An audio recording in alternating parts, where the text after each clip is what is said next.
Finisce la favola del ragioniere, così come avevamo chiamato la splendida scalata calcistica di Luca Prina, da bancario ad allenatore dilettanti fino al secondo livello del calcio italiano, grazie alle promozioni con la Biellese, alla salvezza miracolosa in Lega Pro con la Canavese fino alla chiamata più importante della sua vita. Finisce come era iniziata, con un esonero, cosa rara da vedere in casa biancoceleste. Era la stagione 2011-2012 e di fatto era il primo esonero della gestione Gozzi.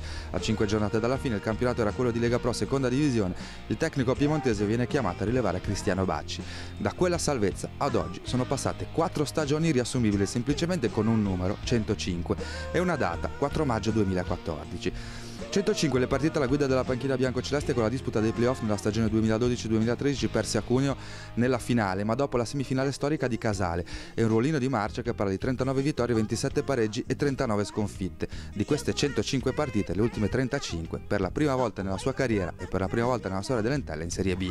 E allora ecco il perché della data, quel 4 maggio 2015 che ha legato per sempre il nome di Luca Prina a quello di questa piccola grande società chiavarese. Il futuro era incerto sia per Luca Prina che per la Virtus Entella.